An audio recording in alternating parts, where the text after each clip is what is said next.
All right, welcome in. If this is your first time, I usually don't do videos on wrestling.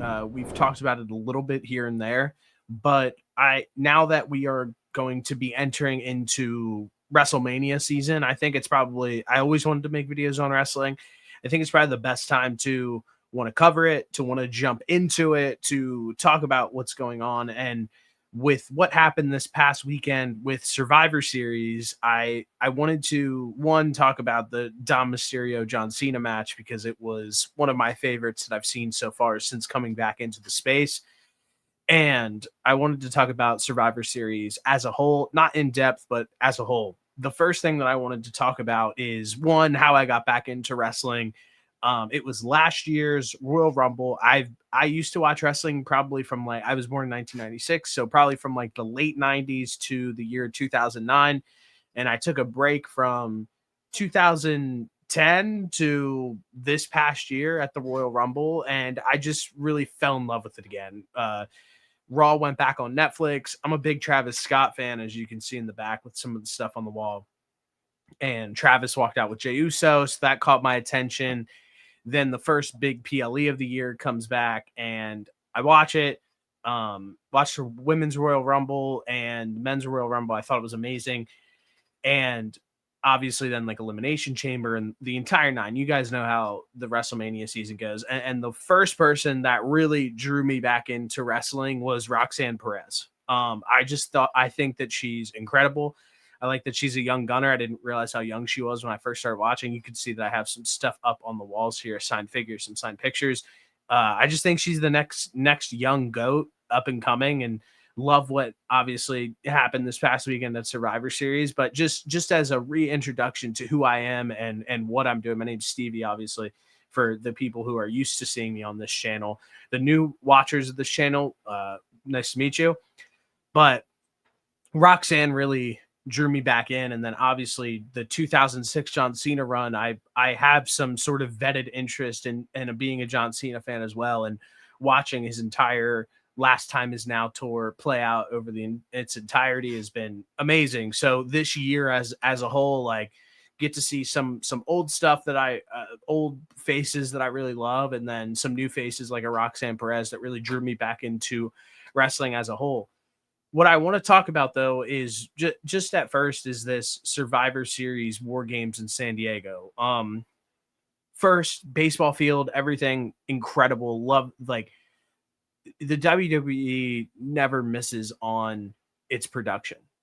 Even I went to a show in Philly a few months ago. I'm going to one soon in Hershey, I think in a week. They just never miss on production. And obviously, this was going to be up to standard as well. That's something that we can never question.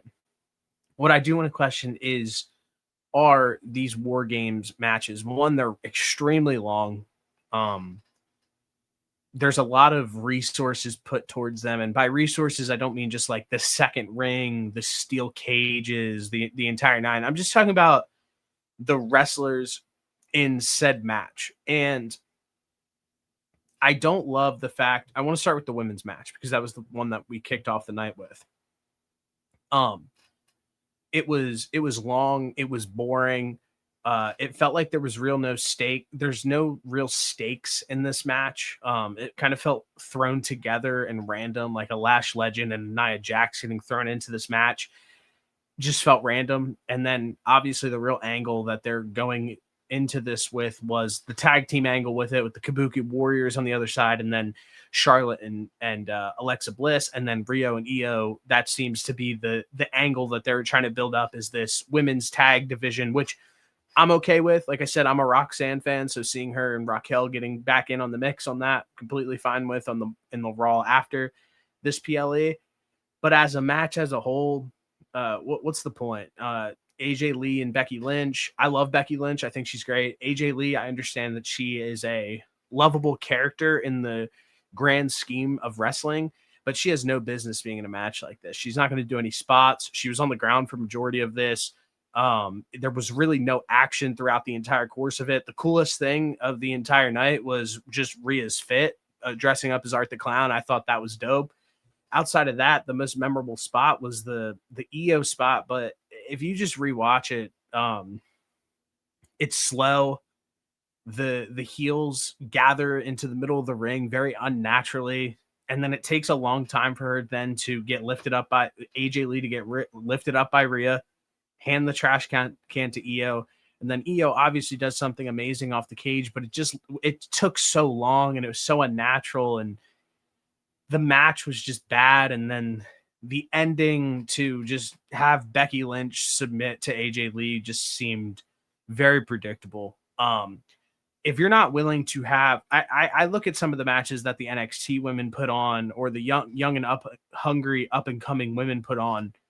If you're not willing, if you're going to have a gimmick match like this, I want people in this match who, and I understand we're in a different era back in the day, but there needs to be some stakes that the wrestlers also put on the line as well. They need to do big spots. They need to take risks. They need to do things that draw interest of having a match along this of this magnitude. And okay, they use the trash can, they use the trash can lid, the use of the kendo sticks were weak. No tables, no chairs, no anything. It was just very, very boring. And I mean, I'm good on any iteration of this match, unless if you're going to put some young, hungry talent in here that are like trying to prove that they are willing to be on this main roster, and or willing to take a step from maybe like the undercard to the mid scene, or the mid scene to the title scene. I think that's what this match should be used for in the future. It was very boring. That's really all there is to it. To transition now into the Dom Mysterio John Cena match. I mean, the second ring visually, like, didn't ruin it. I don't want to say ruin it. That's a overstatement, but I think it took away from everything. But talk about a big time feeling of a match. Dom just brings something to the table in his walkout with the mask, and just standing there, and then seeing Roxanne and Raquel come out behind him. It was just like, man, like, Dom's that dude. Like, that's really all there is to it. He comes out into the ring. John takes a minute, obviously lets the crowd build up, but even Dom in the ring, just walking around with that swagger, like, he's just that guy. And I really like him in this new era here. He's probably the male superstar that I've drawn most attention to. I just think that he's probably he's the most interesting, and he's carrying it very well. And it's not as like a Braun Breaker and a Bronson Reed, which we'll get to, where it just feels like they're doing the same thing every single week, and that gets a little boring when you're watching on a consistent basis. So I just love Dom and his character and his moveset and everything that he does in a match. And then finally we see John Cena come out for the last time in San Diego. You almost get like chills when his music hits, knowing that like this is the last time that he'll ever be on a PLE, knowing that the time is coming to an end. It's just like, if you're a fan, if you've watched as long as I have, and known John Cena as long as I have, it's like, wow, like, this dude is incredible, great dude. He deserves all of this, and the exit that he's getting out of the WWE is amazing. So obviously that was great. As for the match itself, I mean, the match is amazing. The spot that Dom faked an injury, where we watched Penta hurt his shoulder on Monday Night Raw doing the same exact thing. I don't know. It's got to be planned, but just the execution of it. And I'm like, I'm watching it with my one boy. I like stand up. I was like, are you actually serious? I was like, they're going to have to call this match because Dom hurt his shoulder. Like, that is, what a brutal way for the Cena, like the Cena run to end. Like, it's brutal. Then all of a sudden, Roxanne goes into the ring, or Raquel goes in the ring, hits him with her finisher. Roxanne goes in the ring, hits him with the pop rocks. And then Dom just runs into the ring like he's completely fine. I'm like, I just got worked more than anybody. Me and my boys, we got worked more than anybody on that. Then obviously the match continues to play out. We finally get the long-awaited return of Liv Morgan, which I think was brutally needed. She's such an interesting character. I think her and Dom just fit together perfectly. She comes out. She obviously slaps Dom. We were like, when she's standing in the ring, I was like, is she about to turn on Dom? Slaps him, jumps into John Cena's hands. She makes the crazy eyes while she's hugging him, gets back off, kicks him. Obviously a callback to Elimination Chamber when that entire sequence pretty much happened with Cody Rhodes, The Rock, and John Cena. When John Cena turned, amazing callback. She pushes him. Dom hits the 619. Frog splash. Cena this is why he's one of the greatest of all time, to drop the IC title in his second to last match to a young up and coming wrestler, to put him over, to put Liv Morgan over, to put Roxanne and Raquel over.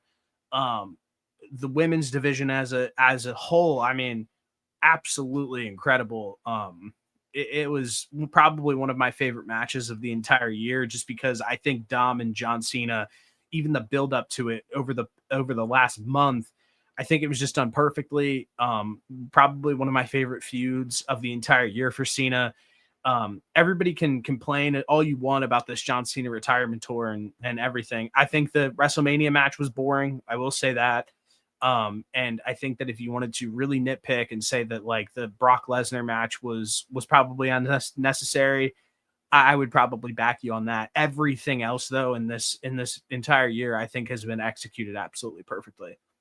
Now, real quick, I just wanted to touch on these last two things. That was the big one that I wanted to touch on, the Dom and John Cena match. The Nikki Bella and Stephanie Vaquer match. Stephanie Vaquer is amazing. I love her as champion. I love her matches. The Nikki Bella angle was a little interesting in my opinion, just because like she goes and the months leading up to this, she's like losing. She loses to Roxanne. She lost the IC match on the Backlash card to Becky Lynch. And I understand that she's on a little bit of a retirement run as well. But then she's like friends with Stephanie. She turns on her and then she just like gets a title match. I think there's probably a little bit more deserving talent on this roster to get this match. But when the match happened, Nikki Bella looks incredible. She's 40 years old. She looks unreal. I think she still has it. And I think that they were a good dance partner in the short match that they had. Obviously, Stephanie Vaquer was going to win. That's the only downside of a match like this. There's no stakes, it feels like, if you're like an older viewer, because you know that Stephanie's winning this match no matter what.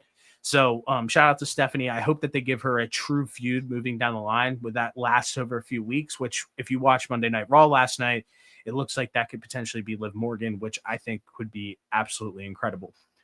The final match is the men's WarGames team the men's WarGames match.